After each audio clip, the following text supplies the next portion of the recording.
Welcome everybody to the Kim Barrett Show. I am your host, Kim Barrett, and on today's episode, we have the amazing, the funny, the hilarious Marley Jaxx joining us. Marley is an expert when it comes to video marketing, YouTube marketing. She is an absolute gun. So if you've ever wanted to know how to grow a business using video, if you want to know how to grow a YouTube channel, she is the absolute best when it comes to that. She just come off stage at Funnel Hacking Live with some tremendous entrepreneurs over there as well. So if you want to find out about that, this is the episode for you. And of course, if you want to grow using marketing online, you can hit us up over at mogulcall.com for all your marketing needs. But let's not delay, let's jump into the show.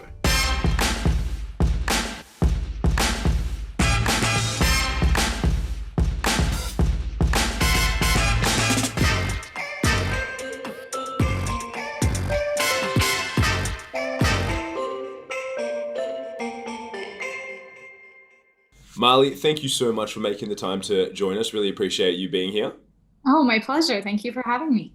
Of course, anytime. Now, I always like to kick these podcasts off with the question, which is, Marley, if I met you at a party and I walked up and I was like, hey, Marley, what do you do?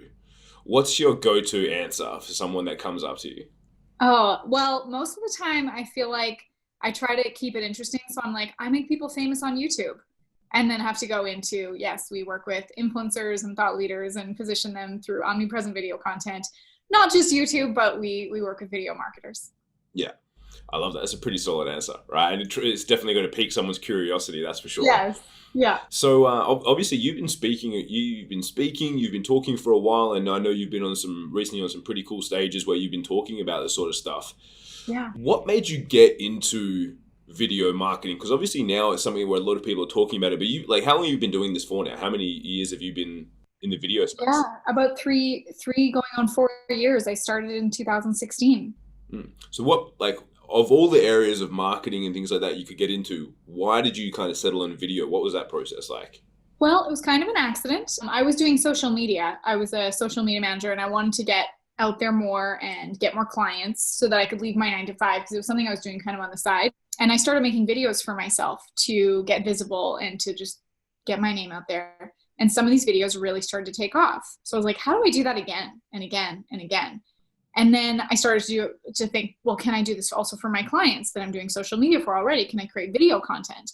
And that's how I created what we're doing now with our video scaling system and teaching people how to use video to get their name out there, to build their movement, to scale their audience and ROI through video. And so I've got many questions on this, and I'm a big advocate of video too, but I want to try and see if I can pull some out that some of the audience have. What's your approach if someone's like, I get that video is important, and I'll kind of get you to do a few humble brags and a little bit talk about some cool people that you worked with, but if someone's like, I'm just not really I'm not a video person, I don't like looking at myself, I don't like the sound of my voice, but I know that video is important. What's your kind of approach for people going, how do you help them overcome that if that's something that regularly pops up for people? Yeah, and it is I don't want to be on video, or I'm afraid of the camera, or I'm not comfortable with it. The biggest thing that I always say is if you say you're afraid of the camera, let's just be real. You're not. It's a piece of metal and plastic. You're afraid of judgment. You're afraid of stepping out of your comfort zone. So let's just call it for what it is. But let's also recognize that you might say that you're not a video person, but your audience is. Your audience is consuming video content at a higher, faster rate than ever. And if you don't get on video, you will get left behind. Your competitors will take over. Your competitors will gain that market share that should be yours. That's so true and so important, I think, for people to remember. And arguably there's not going to be one that's best, but when you get people to do video, where are you distributing that content? Does it go literally, because you talk about an omni-channel and omnipresence approach, does it literally just go everywhere? What's the kind of platforms that you recommend for most people when they're distributing their content? So we like to start with the foundation of YouTube, but then repurpose it for all the other social media platforms. But the benefit of YouTube, and I talk about it all the time, is that it's a search engine, not just a social media platform. So when you have a question, you have a problem that you need solved, often we go to our moms, but we more often go to Google. And so we type in our question into the Google machine, and sometimes a video will come up because Google owns YouTube. And so Google is the largest search engine in the world. YouTube is the second largest. And so if people can be Googling and find your videos all day, every day. So when I say that I started doing videos in 2016, it was one of those videos that took off and to this day gets 14,000 views a month just completely organically. I haven't touched that video ever since I made it, and it's getting organic views, thousands, getting people opting into my email list, which there I nurture them towards joining my Facebook group, following me on other social media platforms, joining my courses, getting on a strategy call with us. Like tons of people are telling me that they find me just organically through finding my videos. And then you can repurpose that for your Instagram, Pinterest, Facebook, LinkedIn, which is also going to, because YouTube or because all these other platforms value video content, it shows up in the timeline more than other pieces of content. However, the difference between these other social media platforms and YouTube is that this content on YouTube can be found even years later. On Facebook, Instagram, it does drown out in the algorithm and you'll have to repost more frequently.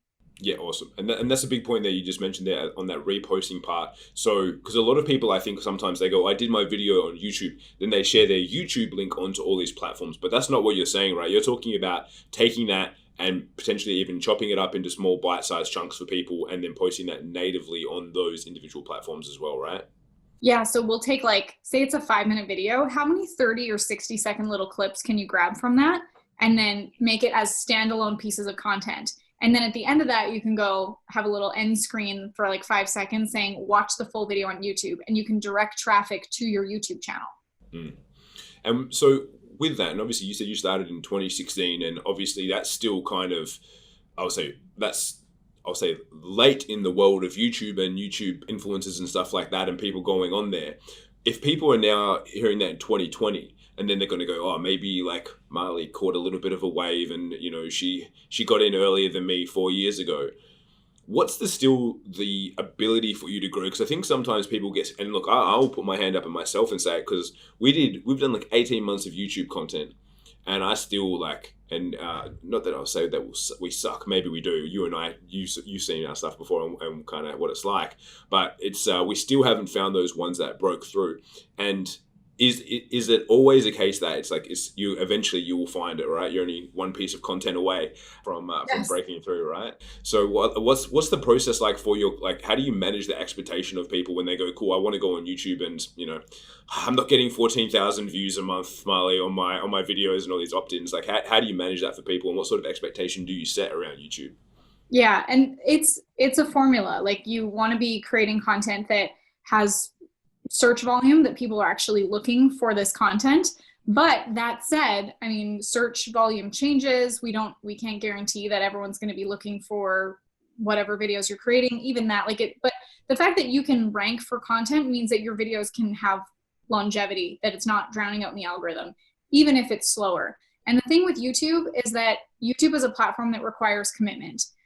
Really, anything that you want to do doesn't happen overnight. And because YouTube requires commitment, it's the long game. But here's the thing, I started making videos in 2016, and even though I might not have tons of views and subscribers, those videos are generating leads for me every day. So what's more important, because I can't, last time I checked, submit my views and subscribers into the ATM, but earning those opt-ins on my email list can translate into cash. Yeah. And so is that the metric you look for with your clients? It's cool, yes, it's video, so we want views and ultimately subscribers are great, but what's how many leads are we generating through? Is that kind of the number one metric you guys look for, or what's the measuring stick for you guys? We want to see leads. We also want to see watch time, because a view, what does that even mean? Did they watch for 3 seconds or did they watch for 30 minutes? How much impact are you actually making? And people can buy views and buy subscribers, but I want to actually see that your content is making an impact and seeing the engagement and seeing the opt-ins. Yeah, awesome. I love that. And what is, because I think sometimes as well, let's say you do a 10-minute piece of content. That's what we've previously been doing, and I think we do 1 to 2 a week, and up until recently, just because we got slammed with a few things. But if you have a video, let's say it's 10 minutes or even maybe 5 minutes as well, what is a good view time? Because I think sometimes people go, oh, if someone didn't watch 100% of my video, it sucked. But generally speaking, there's some pretty industry standards which might shock a few people, I think. What do you guys measure as a good view time? Yeah, 30 to 40% is what you want to aim for. Obviously, more than that is amazing. That means you really have the retention on your video. But YouTube is qualifying a good video at 30 to 40%. YouTube, for you to want 100%, like we don't, even you don't watch. Like ask yourself if you actually watch 100% of every single video, including the credits, including that, like you really don't. So as much as like I would love to get 80-90%, the good measurement is 30 to 40. Yeah, awesome. And what about when you take videos to across on Facebook and Instagram? Is your goals when you go across there? Because obviously it sounds like to me, YouTube, the goal is our view time, and we're getting lead generation, we're getting the attention on those full clips. When you're taking content across to Facebook, to Instagram, to any of these other platforms, what is your goal there? Just awareness, so you're in people's face all the time, or what's your main objective when you're heading across there? Yeah, we still want to have that watch time, because especially when you can retarget people with your ads, you want to see that they're engaged, that they've watched 25, 50% of your video. So then you can retarget and know who the really engaged customers are or potential customers are when you're retargeting. So yeah, you still want that watch time across all platforms. Awesome. And have you seen one, like, and obviously they're all good to get, but if you're in the world of the pay to play side, so obviously YouTube is really heavy on the organic, right? So it's like you've got to get the right search terms and all that sort of stuff, and you've got to get that lined up. What are you finding is the best if you were in the pay to play? So if you're like pushing paid ads towards video content, which platform is kind of would be your preference at the moment? For pay to play, still Facebook. Yeah. And it's interesting because a lot of people, like, I think have been kind of touting that Facebook's kind of like dying, or the engagement's dropping and stuff like that. But I know for us, like even on a video podcast like this, I can get people to watch, and well, again, the stats could be wrong, but it says 100%. I can get people to do 100% views on our like a 20, 30-minute podcast for $1. That's amazing. And especially because podcast people want to listen to the whole thing. Yeah. That makes sense to me. Yeah, and it's in comparison to anything else, I think it's still a huge opportunity out there.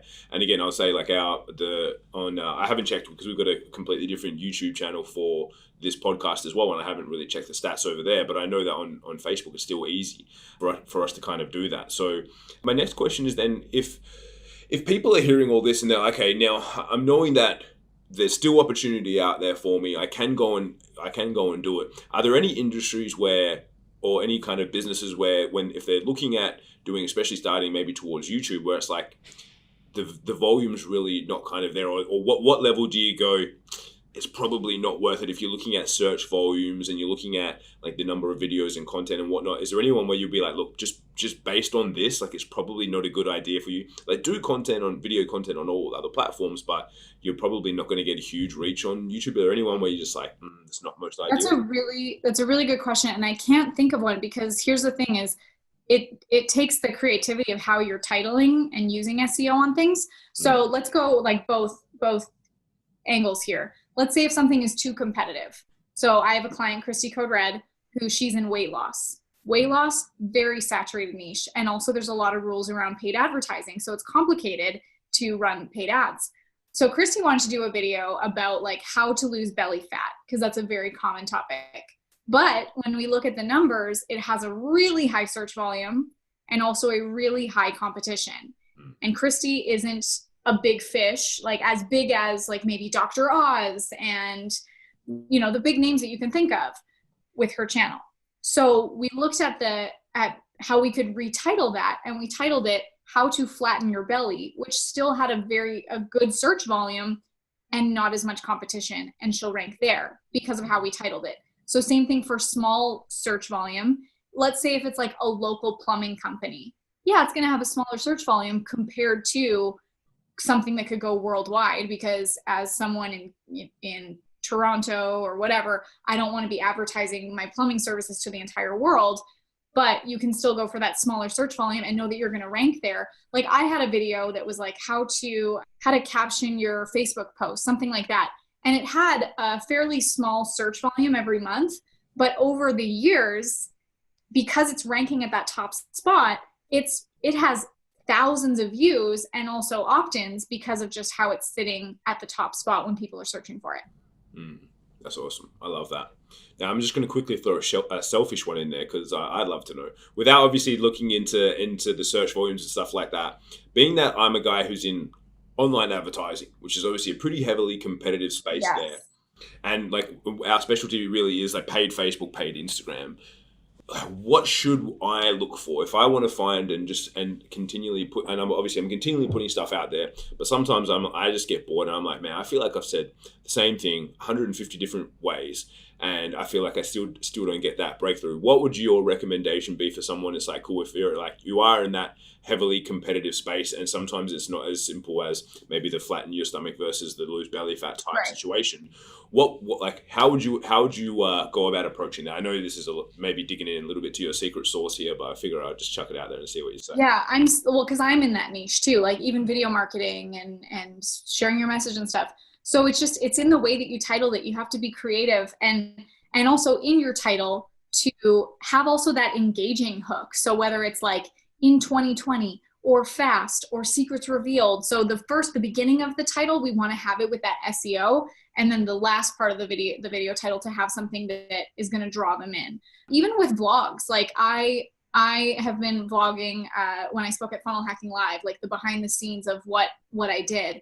And I titled them, instead of just being like Funnel Hacking Live, day 1, day 2, it was what I talked about in the video. So it was like sharing vulnerably from stage or what, I can't remember exactly how we worded it, but something like that we looked up the search volume for things that could still find that video. And Funnel Hacking Live, of course, we did put in the title because that has a good amount of search volume. And for our community has a fairly reasonable competition level. Okay, that's awesome. So even when you're doing a vlog, it's not just like the life of Marley episode 1. It's you're People actually are searching for that. Yeah, cool. I love that. And so with that, for anyone else that's going, okay, she's saying that I should be like looking at the search volumes and stuff. How does someone go about actually looking at what the search volumes are? Are they just YouTubing and typing in the search what comes up? And I know there's a ton of different tools, but what's your kind of go-to method for analyzing those search results?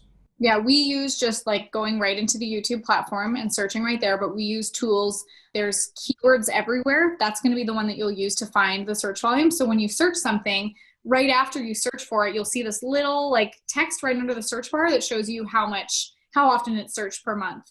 And then we also use TubeBuddy, T-U-B-E, Buddy, Tube as in like YouTube, to see the competition, the search pool, and just the optimization strength to see, is this a good video for me to try to rank for?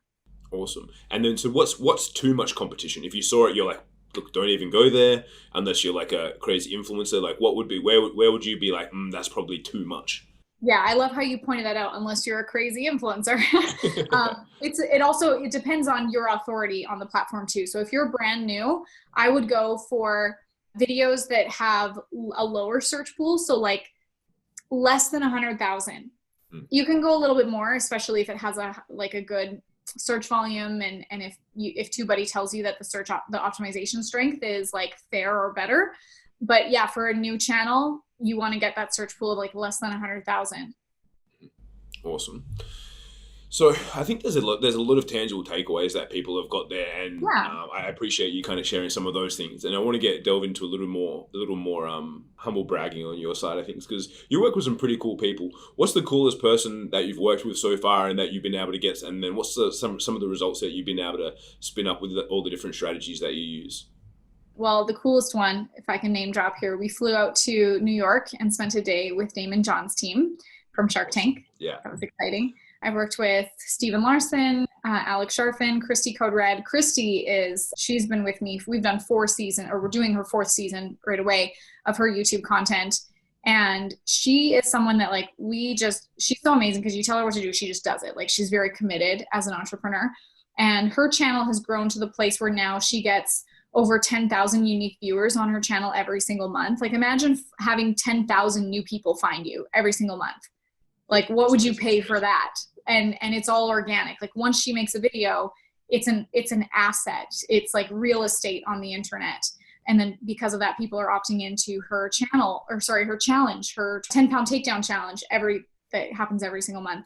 So that's generating so much growth for her business. And then from that, they go up her value ladder.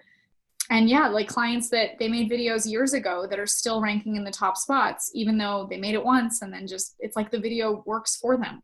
Yeah, I love that. And just so that when they hear that and they're like, okay, cool, people are watching and then they're getting subscribers, is that because in the description underneath you're like, here's how you can go to my free thing. Is that normally the Yes. strategy that you use? Yeah. And so we're saying that in the video too, like click the link below for my free thing. We want to insert that into the script. So we're telling them where to go.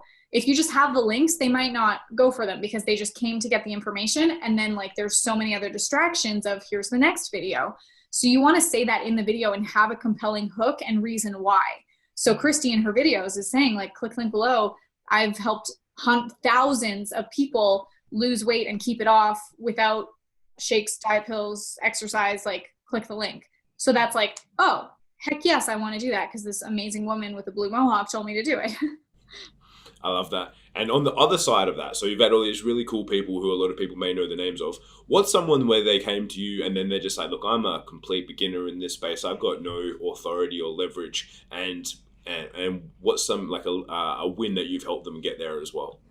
Yeah, so we have a 21-day challenge where people can join, and whether they're just starting or they have a channel and they want to be able to grow it. We've had people who came in brand new. There was this one guy, he's a school teacher, math teacher, still in his 9 to 5. And in the 21 days, got 1,000 subscribers on his channel, had people opting in, got actual sales from his lead magnet and to the tripwire. So within 21 days, like you can get results. That's insane. What was his product or service? He teaches people how to make side income through online courses. Wow. Yeah. That's awesome. That's insane. I was like, look, I'm kind of jealous because I'm stuck at like 568 subscribers over here, and that's and I've been working hard. I need to do the 21-day challenge, obviously. It's pretty cool. Yeah, and another benefit of the 21-day challenge is we all support each other's challenge. So, or everyone's challenge and channel are hard to say back to back.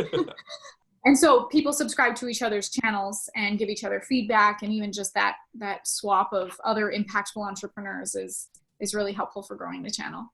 Awesome. And this was not a planned segue at all for anyone listening, so this just kind of came up. But so if people want to go and check out the 21-day challenge, because it does sound pretty epic, I literally sound like I'll chuck one of my team members in there. How do they find out more about the 21-day challenge? Yeah, it's infiniteimpactchallenge.com. infiniteimpactchallenge.com. Awesome. We'll put that in the show notes. And so in a moment, I'll ask you for all the links where people can find you, where you hang out. Obviously, we know you're on YouTube, but I love to always ask this question. And it got asked to me many years ago when I was on a podcast, and I loved it and I've taken it. And I think it was from one of my buddies, AJ Mirzad. I can't remember. I try and give credit if I know where it came from, but I forget. So the question is, what's one question that I didn't ask you that I should have? Ooh, that's such a good question. I like the question you asked before we even started. Like, what should we not talk about? Or like coronavirus. It's too big of a hype right now. One question you should ask me, I guess, I actually just posted this ridiculous video. It's like, what's the secret to your success? And I do this funny thing that my audience who follows me closely enough recognizes this. So I like to put little Easter eggs in my videos, just little like nuggets that if you've been following me for long enough, you'll notice it. So the secret to my success, peanut butter and jam sandwiches, because every time I'm traveling, that's what's easy. And also mariachis. So I have this little funny thing where I hide little mariachis in my videos, in my slides, actually at friends' houses. I have this ridiculous mariachi statue, and sometimes I bring it with me when I travel, and I'll hide it in people's houses for them to find eventually later. And then I tell them they just got mariachi'd, and it's become a thing. I actually have a little mariachi statue right behind me on my... So another thing for you to do for your audience is hide little hints and surprises in your videos. And the people who are big enough followers and fans, raving fans of your movement, they'll notice it and they'll appreciate it and they'll look for it in your videos. I love that. I haven't done it on purpose, but I have, like, you know, those little, I think they're like the pop vinyl characters. Oh, yeah. It's like, yeah, I love, like, I've got a couple of different ones of them. I've got like a little Muhammad Ali one and a bunch of different ones. So cool. There was one video I was doing for a YouTube video. I thought it would just be fun, but like every kind of section of the video, if you were kind of in 3 parts, I would just move it over a little bit, and then like it slowly like made its way all the way across the desk. And I thought it was just a little bit, like, I didn't do it because I knew it was of an Easter egg thing. That's so funny. I thought it would just be hilarious to watch later on in the edit. But yeah, so I love that you do that for people. That's amazing. So for anyone that's listened today and has gone, obviously you've given them a ton of value, which is amazing, and thank you for that, and a ton of takeaways. What's the best place for people to connect with you? Number one, obviously, if they want to see kind of some of the behind the scenes amazing stuff that you're doing, but if they also want to follow and connect with some of your content, obviously we've got your challenge, but where's the best place for people to connect with you? My YouTube and my Instagram. So on YouTube, we're putting out weekly and we're moving it to more frequent content as well. So youtube.com/Marley Jaxx. And then on my Instagram, if you want to connect with me, that's where I respond to all my messages personally. That's where you can get me for sure. And on my Instagram, I try to be a stand-up comedian on my Instagram stories. People, they're either laughing with me or at me. So you can also join me there, instagram.com/Marley Jaxx. Awesome, amazing. We'll put all of those in the show notes as well. So guys, if you've enjoyed anything from Marley today, please go connect with her, check it out. I know I'm going to send over my team and tell them to check out her challenge. So it's going to be amazing. And again, thank you so much for making the time today. Really appreciate it. My pleasure. Thank you. Thank you.